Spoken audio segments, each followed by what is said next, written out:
Mesdames, Messieurs, bonsoir. Il est 20h sur les antennes de la télé Futur Média. C'est parti pour le sommaire de cette édition avec la réponse du corps professoral du groupe Yavuz Selim au ministère de l'Éducation. Il estime n'avoir pas été récompensé dans ses efforts au Sénégal pour une éducation de qualité. Ses professeurs appellent l'État du Sénégal et la Fondation Marif également à plus de retenue. Commande publique et secteur de la menuiserie, la politique du gouvernement qui a décidé depuis 2014 de reverser 15% de la commande publique à la menuiserie locale se fait toujours attendre. Les acteurs du secteur s'impatientent. New York a désormais sa commission pour le dépôt de la carte biométrique CEDEAO. Les Sénégalais installés sur place sont massivement déplacés pour s'inscrire dès le premier jour. Et puis l'union sacrée de la plateforme des femmes de la Gambie, la Guinée-Bissau et le Sénégal pour sortir la Gambie de la crise. Face à la presse à Ziguinchor, elle a proposé sa médiation pour une issue heureuse. Voilà le sommaire de ce 20h. Tout de suite, le développement.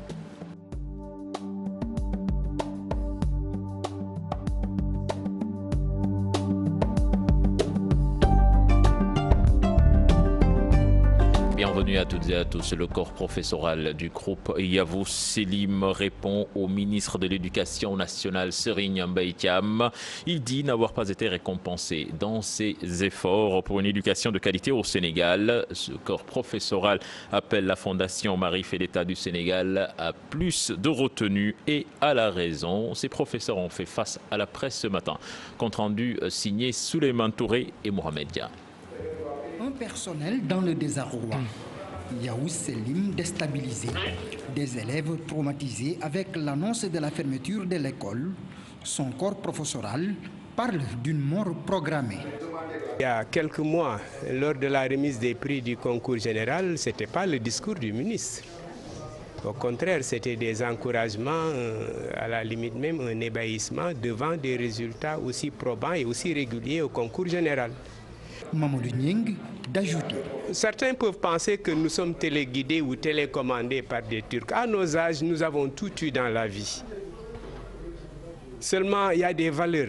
Nous, on est là pour défendre des valeurs. Nous ne voyons pas la gratitude dans les efforts qui nous ont été proposés par ces Turcs qui étaient là il y a 20 ans. Au contraire, qu'est-ce qui les attend?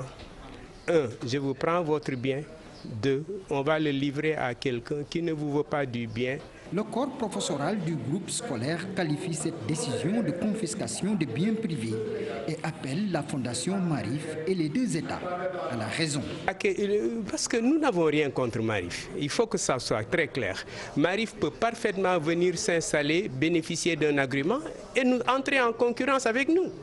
Si réellement c'est un projet de développer l'éducation nationale au Sénégal qui les anime, qu'ils viennent, il y a de l'espace, il y en a plein à Diamniadio, qu'ils viennent s'installer. Pendant ce temps, le traumatisme des élèves ne cesse de grandir après 3 mois de cours et des compositions déjà entamées.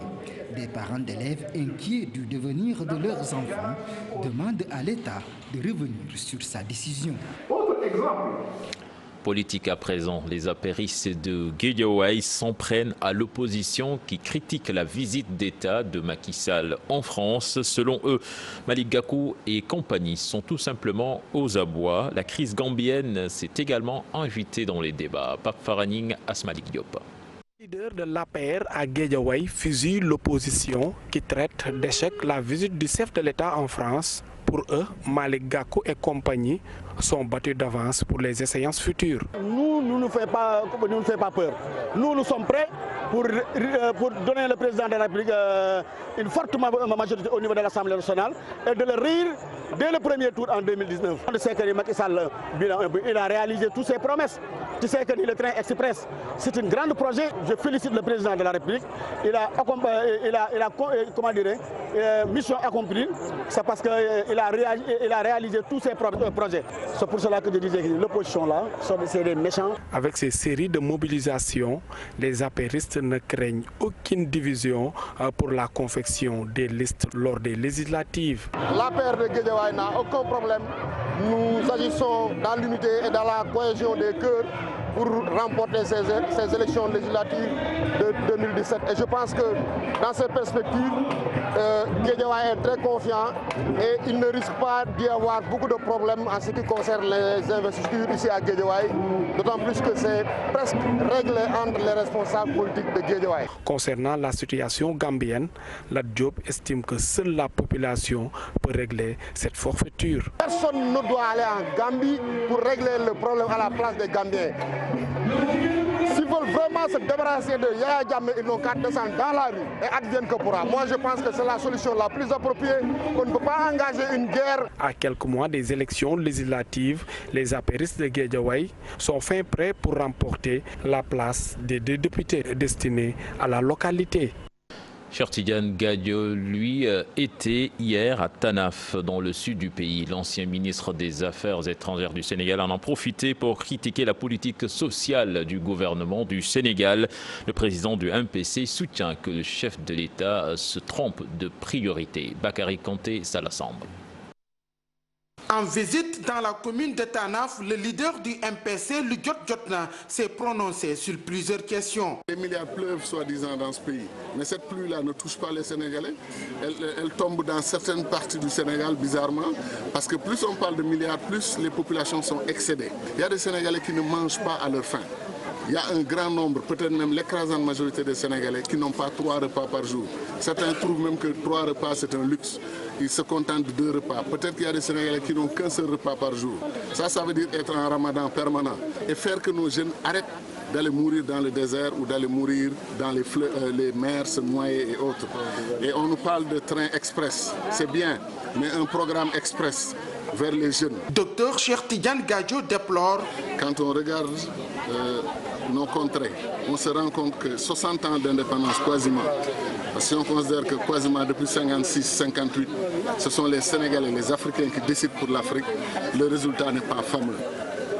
On ne peut pas accuser un seul régime. Plusieurs régimes se sont succédés à la tête du Sénégal, mais le cumul des échecs de ces différents régimes nous a amenés à la situation actuelle, où nous n'avons pas fait beaucoup de progrès ou des progrès significatifs. Des pays qui étaient au même niveau de développement que nous en 1960 sont aujourd'hui la Corée du Sud, sont aujourd'hui la Malaisie. C'est non seulement des puissances moyennes, c'est des pays qui aspirent demain à être des puissances tout simplement. Interpellé sur le rappel de l'ambassadeur d'Israël au Sénégal, je réitère mon soutien et le soutien du MPCL sans réserve pour le peuple palestinien et pour son droit à avoir un État et à exister au plan international et d'exercer sa souveraineté sur son territoire. Je suis contre la stratégie de colonisation et un système mis en place pour grignoter le peu qui reste du territoire palestinien. Nous sommes absolument opposés. Mais nous sommes aussi pour l'existence d'un État, l'État d'Israël. L'ancien ministre des Affaires étrangères promet une tournée politique dans la région de Sédhiou. Une commission pour le dépôt de la carte biométrique CEDEAO installée à New York aux États-Unis. C'est pour permettre aux Sénégalais de la diaspora de s'inscrire sur les listes électorales. En rush noté dès le premier jour. Seule difficulté, les retards notés avant le démarrage des inscriptions. Les détails avec Fatou Kinedem et Djibilay Diop. Le consulat général du Sénégal aux États-Unis abrite la commission administrative. Seul hic, le démarrage tardif des inscriptions. Certains citoyens déplorent. Le travail est un peu lent à cause de l'installation des machines. En plus, la machine, il n'y avait pas la rapidité. Donc les gens sont toujours patients. Ils sont là. D'autres sont venus s'inscrire sur les listes pour revenir le lendemain. La diaspora sénégalaise a néanmoins répondu à l'appel. Le président de la DCNA s'est à l'occasion félicité de cet outil symbolique dans l'espace CEDEAO.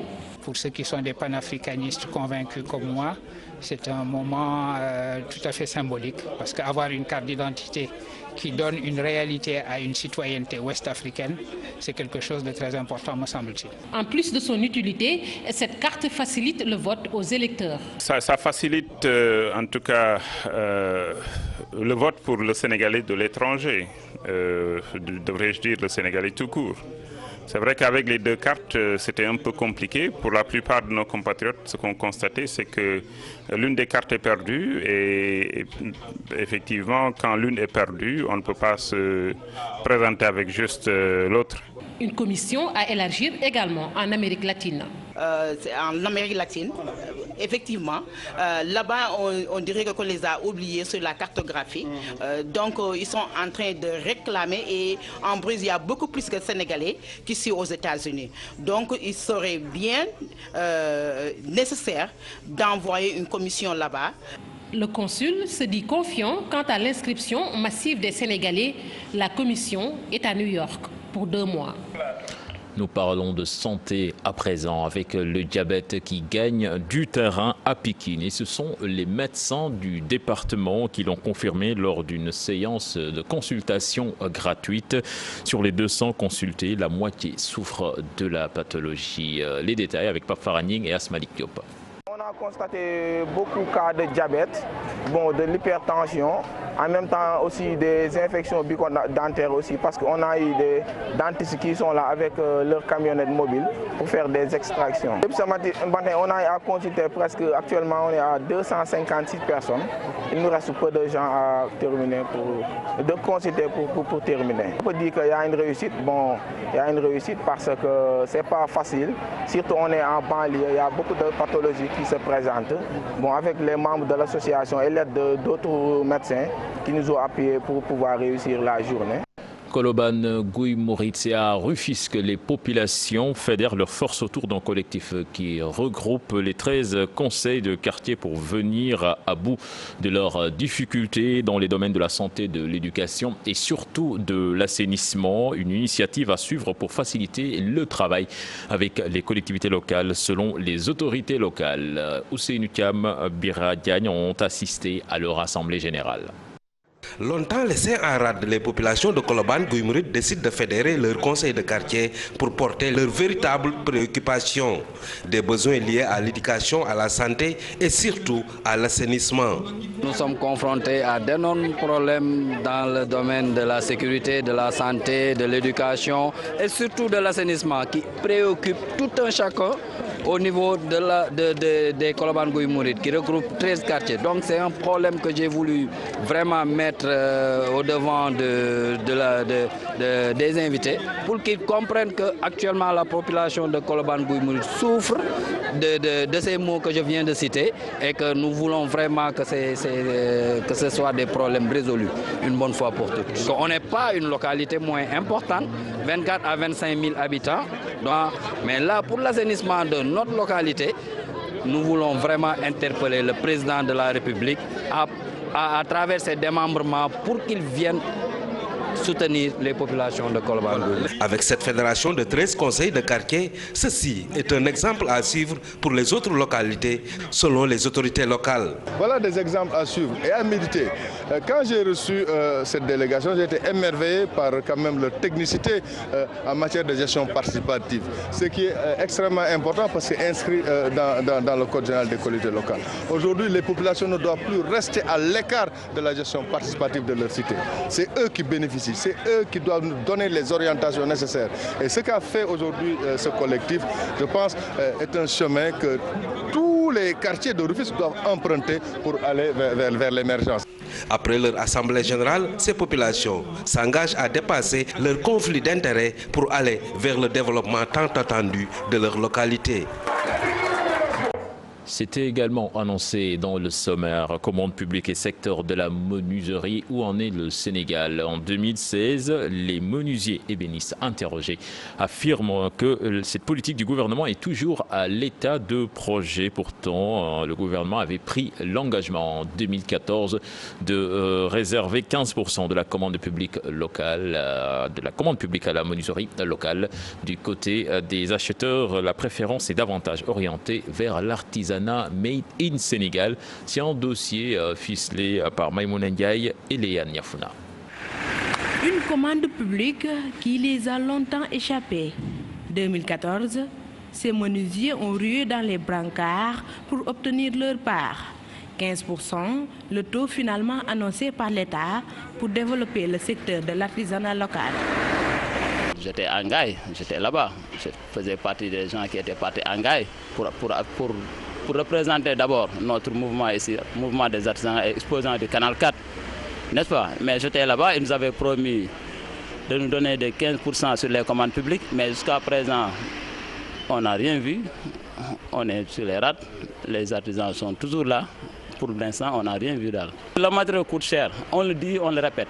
Le bois, ça coûte cher. Le matériel, tout ce qu'on... Le tissu aussi, c'est cher. Actuellement, on peut dire que sur l'artisanat, tout est cher. Rien n'est facile maintenant. Tout est cher parce qu'il faut que l'État subventionne les artisanats. 2 années passées, ces ouvriers ont bénéficié d'un seul acquis, la formation. Aujourd'hui, ils exigent plus. Là, nous, on avait fait des formations, comme il l'a dit. On a fait une formation à la CFA. Donc, on a mis un projet. Qu'il avait dit, écrivez un projet, on va vous financer. On a mis un projet jusqu'à présent, le projet est en cours à la FONGIP, mais nous, on ne voit rien. Ah oui, nous, on ne voit rien. Cependant, ce qui leur permet de subvenir à leurs besoins, ce sont ces petites commandes. Si on comptait seulement sur le public, franchement, on n'arrivait pas à satisfaire nos besoins. Parce que franchement, tout ce qu'on a ici comme travaux, ce sont peut-être les étudiants, des petits trucs, ou bien des clients fidèles qui nous font des commandes. Des fois, tu peux faire un lit, comment dirais-je, pendant 2 ans, non, pas 2 mois, après tu peux rester 6 mois, 7 mois sans travail. Hein. Yaye Penda Ndiaye fait partie de ces Sénégalais qui ont fait confiance à ces ébénistes. Des meubles importés, elle ne préfère surtout pas. Je préfère les meubles fabriqués au Sénégal. La qualité est vraiment... Les années passent et ils deviennent de plus en plus beaux. Il suffit juste de faire une petite retouche pour que ça soit neuf. Je vous dis, j'ai des équipements qui ont duré 10 à 20 ans. Et vous voyez... Fatou Seck Bodian, elle, nous raconte de mauvais souvenirs avec les meubles importés. Une belle-sœur a récemment acheté des meubles importés, mais vous n'imaginez pas, avant même de les transporter à la maison, certains étaient déjà cassés et jusqu'à présent elle cesse de réparer. C'est pourquoi j'ai suggéré à ma grande sœur, qui a voulu faire une surprise à sa maman, de venir ici. Il n'y a pas photo. En 2014, les statistiques parlaient de 25 milliards qui s'envolent chaque année vers l'extérieur. Une énorme perte pour la menuiserie locale. Actuellement, ces artisans sénégalais souhaitent une meilleure implication pour développer leur secteur. Maïmouna Ndiaye, merci. La plateforme des femmes de la Gambie, de la Guinée-Bissau et du Sénégal monte au créneau pour proposer sa participation, voire sa médiation pour une sortie de crise pacifique en Gambie. Cette plateforme qui regroupe plus de 250 organisations de femmes des 3 pays a organisé une conférence de presse à Ziguinchor. Elle a décidé de rencontrer les 2 parties, le président Macky Sall et la CEDEAO. Les détails avec notre correspondant à Ziguinchor, Boubacar Diassi. La crise politique en Gambie fait réagir la plateforme des femmes du Sénégal, de la Gambie et de la Guinée-Bissau qui donne une conférence de presse à Ziguinchor. Ces femmes ont lu une déclaration en français, en anglais et en portugais pour demander une sortie de crise pacifique en Gambie. Elles s'engagent même à jouer leur partition dans le processus de résolution de cette crise. En effet, nous sommes en train de prendre des initiatives pour rencontrer les chefs d'État de la Gambie, le président sortant et le président actuel élu. Mais nous pensons également rencontrer toutes les personnes qui interviennent dans le cadre de cette crise en Gambie. Nous comptons prendre part aux négociations et nous d'ailleurs nous positionner en tant que médiatrice pour intervenir dans la résolution du conflit en Gambie. Mais déjà, ces femmes lancent un appel aux 2 parties et à l'armée gambienne. De privilégier le dialogue, de privilégier la négociation, de trouver une solution non violente, pacifique, diplomate à cette crise. Nous avons lancé également un appel à l'armée gambienne de ne pas se retourner contre son peuple, ce peuple gambien. Ces femmes du Sénégal, de la Gambie et de la Guinée-Bissau n'excluent pas de faire une déclaration similaire à Banjul et à Bissau. Déclaration B, launch nañ ko fii tey Nous avons fait cette déclaration ici, mais nous n'excluons pas de la faire en Gambie, mais aussi en Guinée-Bissau. Nous savons que la paix est la meilleure qui soit au monde. C'est pourquoi nous sommes fiers de pouvoir nous soutenir et nous ferons tout pour trouver un compromis chez nous. Cette plateforme des femmes du Sénégal, de la Gambie et de la Guinée-Bissau est créée en 2013, mais déjà, elle a posé plusieurs actes allant dans le sens de la résolution de la crise en Casamance. Boubacar Diassi, la Saint-Sylvestre, c'est dans moins de 48 heures. En cette veille de fin d'année, la vente est timide chez les vendeurs de friperies. Par contre, les affaires marchent pour ceux qui s'activent dans le commerce des chaussures. Un reportage signé Aïssatou Paye et Léa Niafouna. Comme à son habitude, Tata Khadi offre à sa clientèle un large choix de vêtements. En ces fêtes de fin d'année, il y en a pour tous les goûts, au moindre coût. Ce que je propose aux filles, ce sont des prix abordables, de qualité. Ce n'est pas du tout cher. Ils achètent des pantalons et des robes. Pour les fêtes de fin d'année, nous avons acheté des robes de sortie courtes ou longues. Dans cette boutique de chaussures, les affaires fleurissent en attendant le rush des derniers jours. Bon, machallah, ça se passe bien, on va bien, machallah. Je suis à talons et puis des mules aussi, des talons décolletés ou bien des escarpins. On ne vend pas à 20 000, mais de 15, 16, 17, 18, ben voilà. Cette année, la vente est timide chez Tata Khadi. L'année dernière, en cette même période, son chiffre d'affaires avait dépassé ses espérances. Wow, il y a une différence. Il y a une nette différence les 2 dernières années. Même avant le 31 décembre, j'avais déjà réalisé un gros chiffre d'affaires. Cette année, même pour Noël, nous avons vu peu de monde, 2 à 4 personnes venaient, alors qu'avant, il y avait un grand rush. S'habiller chic et pas cher, c'est désormais possible chez Tata Khadi, au grand bonheur des jeunes filles.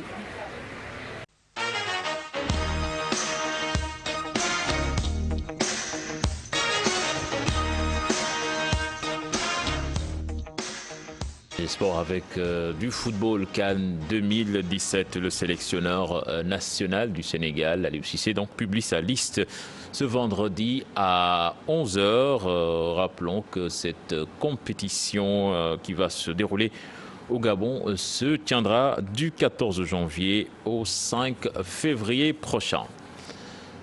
L'ASC Damels, c'est en Navétane, donc l'ASC Damels de la Médina, vainqueur du trophée de la zone 1. Zone 1, les membres de l'équipe sont venus montrer le trophée au DGA du groupe Futur Média Birandour. C'était cet après-midi et donc dans les locaux de la télévision Futur Média. Vous avez suivi le reportage dans le journal en Wolof. Nous parlons basketball à présent avec Dakar qui remporte haut la main le tournoi national de la petite catégorie chez les filles et chez les garçons. Une initiative qui tombe à pic pour la direction technique nationale en vue des Jeux africaines.